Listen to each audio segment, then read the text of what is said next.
Good day. It is week 216 and it is hot. So it's 33 degrees outside. Aircon's on full blast. I'm hoping the sound will be good. Right. Let me feed the fish before I start whittling on.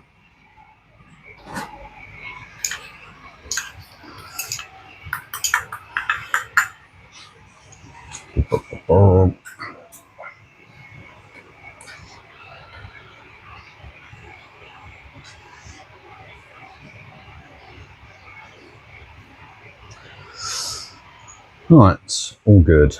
Okay, so no floods this week. I wish I could say that was it, but unfortunately, so I've just literally taken delivery of my zinc sulphate heptahydrate, which is going to go in as the zinc component in my trace elements. So I will make those up this week because I think I've now got the 3 replacements that I want to use. So I came out, I can't remember what it was, 2 or 3 days ago, and my apex was showing that the tank temperature was at 30 degrees. So I didn't really panic because I didn't believe it. I've got the apex probe, I've got the D&D temperature cooler controller and an Inkbird. So I've got 3 different references for temperature, and I've got my trusty, which is the thing I actually use probably 2 or 3 times a week, which is just a traditional lab grade thermometer. So these are, I can't remember the name of the standard, but they're a lab grade standard. I think it's got nitrogen in it as the gas. That's quality bit of kit, but very delicate. But that's what I use as my reference for my temperatures. So I took the temperature and the tank was at 26.1, 26.2, which is pretty much where it sits. So I thought I tried to recalibrate the temperature probe. So this is the probe off of the, I think that's the probe off of the, yeah, it's off the apex. So I got that when I bought it. So it's old.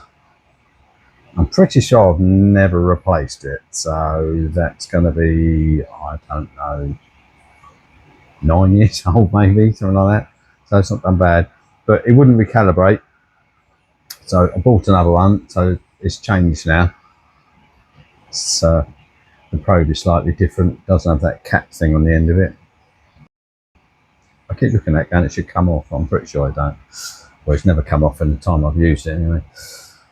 Put a new one on and I couldn't calibrate that either. So I got closer, but I wanted it, I just kept setting the temperature at 26 and it just kept going, no, it's 27. And I did it so many times. I unplugged it, I plugged it, I rebooted it, I took the probe off, put the probe back on, did all those things, and it kept going, it's 27. So in the end I went, all right then, be 27. I readjusted my fans that cut in and out by the temperature from the apex. I just shunted everything up a degree, and I just know when I look at it, it says 27, it means actually it's 26. I don't know what's wrong with that. I might just reboot the whole head unit because I haven't done it for a while. See whether that fixes that issue. Yeah, so while I was down sorting out the temperature probe, I thought I will just check my Inkbird and the D&D and the heater that's plugged into the apex. I mean, it's a good time to do it, obviously, in the summer because I'm not using them. They don't actually probably kick in until February, maybe if we have a cold January. I don't use the heaters hardly at all, really. But I like to just make sure when I do need them, they are going to be operating. So I went to unplug the heater, which is in the D&D.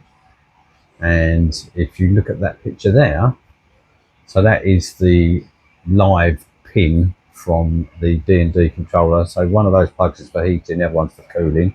I don't use the cooling side. But yeah, I went to pull the plug out just to check it. I couldn't get it out, and I was going, why is it not coming out? And then I thought, is there some sort of clip or button you have to press to release the plug? No. And in the end, I had to get a screwdriver and prise it off, and then I noticed that the socket which has gone in is completely melted, and then that's a picture of the actual plug, and you can see where the fuse is, where the live pin goes, that's all melted as well. So you just think, Christ, fire hazard to start with. So that's, I think that's the second D&D one that's melted on me, and I've also had Inkbird do exactly the same. And I don't really know why, because I don't run big heaters anyway, so they're only 500 or 600 watts, and it's not like I'm putting a 1,000-watt heater on it, and the load's spread across. So I only have one 500 heater on an Inkbird, one on a D&D, and one on the Apex. So it's not like there's a massive draw of power going through there. Yeah, so it seems to be the one thing in this hobby which is very difficult to get quality kit for, because the titanium heaters that D&D make, you know, all the trouble that they have with those, and the actual controllers, like I say, I've had Inkbird and D&D both melt, and I just, it doesn't make me comfortable, because I think if you go away and that thing catches fire, it's going to burn something down. Yeah, so I don't really know what the solution is, to be honest. If I use the heaters more often, I would probably get the inline titanium, is it Aqualogic ones? I nearly bought one of those, but the smallest one you can get is a kilowatt, and it has to be plumbed in line, and they're big, because I looked at the units, and I was just like, for something that's probably going to come on 3 weeks a year, possibly, it just seems a big faff to fit. And I think they're like £700 or something. I mean, I think they're good, because I know a couple of people that use them, and they've said they're very good, but I don't know, maybe. So I don't know whether I'll buy another D&D, another Inkbird, I don't know. I'll have a look, see what else is out there. So I need to sort that out before winter hits. I've got a while. Yeah, so basically the probe to the Apex temperature probe went adrift. The new one doesn't really calibrate properly, and the heater controller has melted, and I need to buy a new one. Other than that, it's been a reasonably good week, really. The corals are the ones that survived, are still surviving. The tank seems pretty good.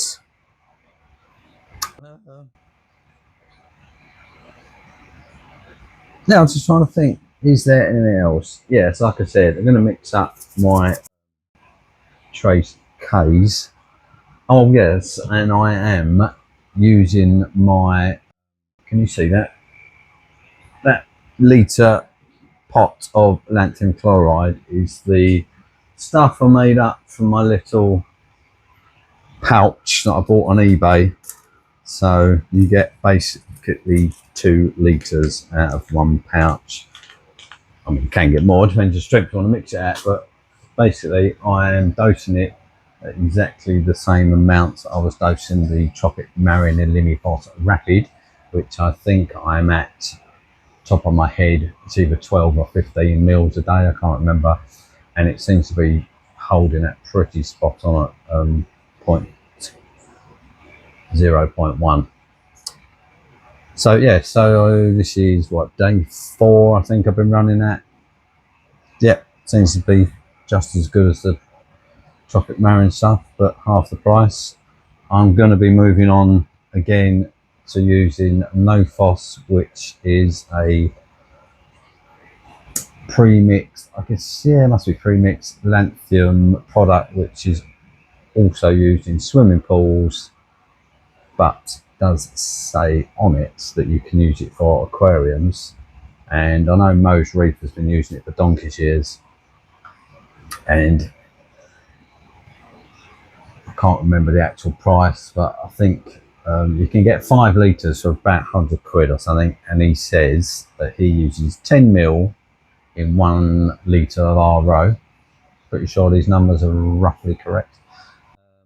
And he's got a huge tank. He's got a 1,000-gallon tank. What's that? 3,500 litres or something. Yes, I mean that would be incredibly quick. I don't know how strong that solution is, but I will have a look. But yeah, if I can get some of that, I will. When that runs out, I'll move over to that and try that, because that sounds like it's just going to be absolute peanuts. And then I think that after that, if I mix up the trace Ks and it works out fine, I'll move over to the phosphate. Then yeah, I'm kind of running the whole tank on my own stuff, which I quite like really, and it is a fraction of the cost, because I reckon running this tank would probably be, if I bought shop bought stuff, it's probably times 10. So I reckon if I had a 300 litre tank, or if you got a 300 litre tank, you're probably paying the same as I am to run this, in terms of additives, not in terms of electricity and other costs obviously, but just in terms of additives, trace elements, your basic macro elements. Yeah, so it's kind of worked out fine really. Bit of trial and error, but yeah, that's where I am. Oh, I can't think of anything else. It's not a bad little week really, so I'm not going to waffle on, because I've got stuff I want to do. I've got to fit a new filter fleece. The water change is kind of going on. So I've got to do the spawning tank.